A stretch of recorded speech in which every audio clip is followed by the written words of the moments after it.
이스라엘 하마스 이 얘기는 저희가 매주마다 해왔는데 네.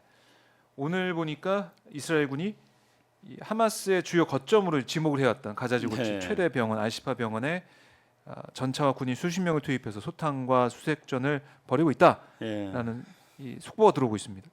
이제 거의 뭐 끝나간다 이렇게 볼 수 있을까요? 어떻습니까?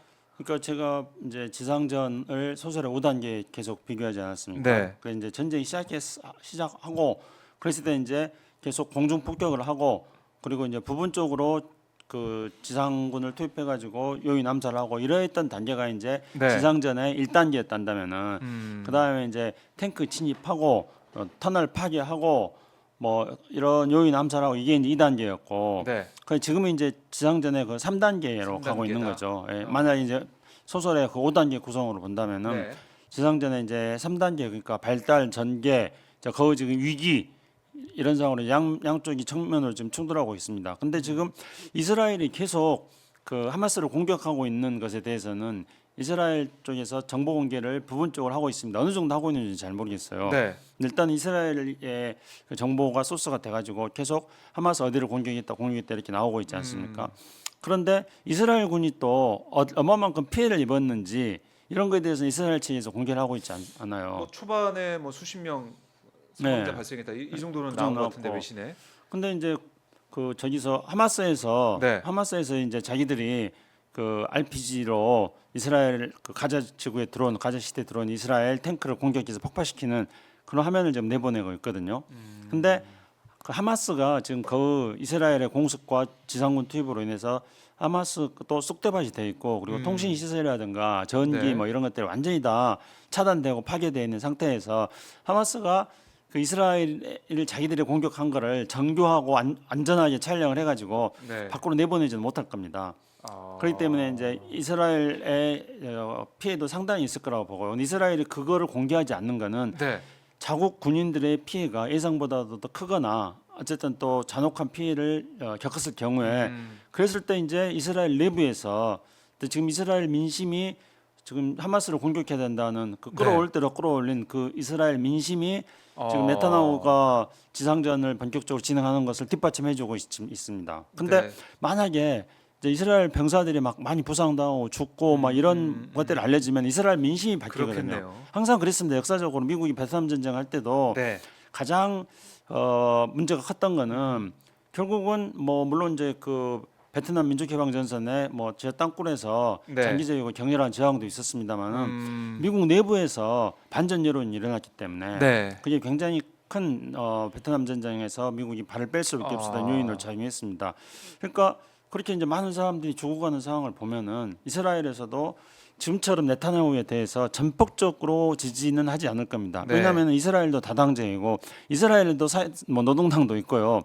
이스라엘에 또 지금 현재 그 네타냐후의 실정 때문에 네. 이런 하마스의 공격을 불렀다고 비판하는 세력들도 많이 있습니다. 그렇기 때문에 네타냐후가 만약에 지금 그 가자지구에 들어가 가지고 이스라엘 군인들이 피해 입은 것들을 공개했을 경우에는 그 네타냐후를 비난하는 여론이 더 늘어날 겁니다. 그래서 그걸 공개를 하고 있지 않거든요. 근데 네. 이제 문제는 제가 이제 발단 전개 지금 위기의 단계라고 말하는 거는 지금 이스라엘은 이제 뭐 병원도 지금 계속 공격한다 그러고 네. 민간인 피해 계속 늘어나고 있고 그래서 공격하면 공격할수록 다른 한편으로는 이스라엘의 부담도 커지잖아요. 병원에서 막 총격전하는 장면들 막 나와 보십시오. 민간인은 계속 지금 죽어가고 있고. 그래서 뭐 조심스럽게 비밀 작전을 한다고 그렇죠. 하는데. 아마 그럴 거예요. 예. 그런데 거기다가 만약에 그래서 이제 조심스럽게 비밀 작전을 하지만은 네. 막 전쟁 그 병원에 대놓고 이스라엘이 막 그 총격전을 하거나 뭐 탱크가 막 포격을 하거나 네. 이런 장면들이 외부에 노출되고 그리고 또 이스라엘 병사들이 막 그 어떤 사망하는 그런 게 이제 또 진실이 어떤 건지 모르겠습니다만 진실이 저는 밝혀질 수 있을 거라고 생각합니다. 그랬을 때는 이제 이스라엘은 또 위기로 가는 겁니다. 그래서 이제 지금 상황이 이스라엘이 지금 그 전면전에 절정으로 좀 치닫기 일보 직전의 상황이긴 합니다만은 그러나 이거는 이스라엘에게도 네. 지금 리스크를 안고 있는 상태다 그렇게 생각합니다. 이스라엘이 이거를 감추고 있어서 문제다 저는 이렇게 생각합니다. 그래요. 제대로 된 정보가 알려지지 않고 있어서 네. 여론이 특히 이스라엘 내부의 여론이 변하지 않고 있는 것 같은데 앞으로 어떻게 전황이 바뀔지 또 여론이 바뀔지 모르는 것이다 이런 말씀이시고 자 뭐 미국 입장에서는 인명 피해를 제일 적게 하는 게 중요하다 이런 얘기도 예. 계속 나오고 있고 미국 내부에서도 사실은 이 반대 성명 네. 나오고 반대하고 있는 거 아닙니까 국무부 직원들도 그렇고 저도 깜짝 놀랐어요. 이런 적이 없었던 것 같아요. 그러니까 미국 뭐 국무부라든가 네. 뭐 여러 조직에서 음, 지금 뭐 특히 이제 뭐 인도주의적 조직 같은 네. 경우에도 이미 다 반대 여론을 냈고 그리고 지금 오늘인가 어저께인가 보니까 뭐 500명이 미 그 공무원들을 치면은 네. 공무원들 500명이 바이든 대통령이 일방적으로 이스라엘 편만 든다. 그래 그거에 대해서 항의하는 그런 입장을 발표했다. 네. 뭐 그런 것들을 봤습니다. 그래서 바이든 대통령도 이제 지금 난감한데, 그러니까 바이든 대통령이 출구를 잘 찾아야 되는데 예 인명 피해 없이 그렇죠. 그렇죠. 근데 이 문제를 해결해 나가서 리더십을 못 보여주고 있지 않습니까? 음, 그러니까 이제 바이든 대통령도 지금 계속 어려운 상태에 빠져 들어가고 있는 거. 본인이 리더십을 가지고 이 문제를 풀어야 되는데 완전히 네타냐후한테 끌려가고 있지 않습니까? 네. 네타냐후한테 끌려가는데 이제 그러다 보니까 네타냐후는 그 광적으로 지금 팔레스타인을 공격하고 있고 그로 인한 인도주의적 위기에 대해서 정말로 이거는 아마 정말 우리가 겪어보지 못했던 인류가 겪어보지 못했던 지금 창극이 벌어지고 있을 겁니다. 공개가 안 돼서 그렇지. 공개가 안 돼서 그렇지. 그런데 그런 것들에 대한 미국 내부의 또 반발도 만만치 않게 지금 이미 벌써 있는 거고요. 그렇네요. 그렇기 때문에 이거는 오바마 바이든의 리더십의 위기, 그다음에 미국 내부에 있어서의 바이든 정부의 정책에 대한 비난 여론 증가. 네. 그러면 이제 이거는 바이든 대통령 입장에서 본다면은 내년 대선에 또 굉장히 큰 부담이 지금 될 수밖에 없는 것이죠. 그래서 미국도 이스라엘 직진에 대해서 달갑지 않은 것 같은데 인질 교환 협상이 되고 있다. 네. 뭐 5일간 휴전하고 인질을 교환하는 교환 비율을 어떻게 할 것이냐. 팔레스타인 그러니까 하마스 대원들 이스라엘 잡혀 있는 포로들과 또 하마스가 잡아간 이스라엘 또 외국 포로들 비율을 어떻게 할 것이냐. 이 정도까지 얘기가 나오고 있던 걸로 봐서는 네. 인질 교환 협상이 글쎄 어느 정도는 타결이 될 수도 있다.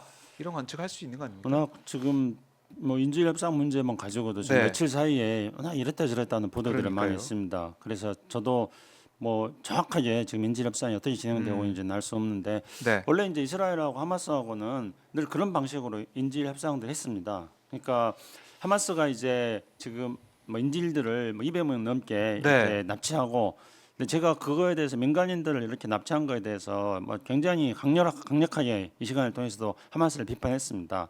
근데 하마스는 왜 그러냐면은 자국 이렇게 팔레스타인 사람들이 지금 이스라엘 6천 명 넘게 지금 네. 잡혀 잡혀있죠. 있거든요. 예. 그러니까 이제 그 이스라엘 사람들을 납치를 해야지 뭐 예를 들어서 뭐 1대 100 뭐 이런 식으로 인질 교환을 지금까지 해왔었습니다. 네. 그러니까 그냥 등가라는 것도 뭐 한 명 대 한 명 이렇게 하는 게 아니고 뭐 이스라엘 사람 한 명이면 뭐 팔레스타인 사람 10명, 100명 막 이런 그런 식으로. 식으로. 예.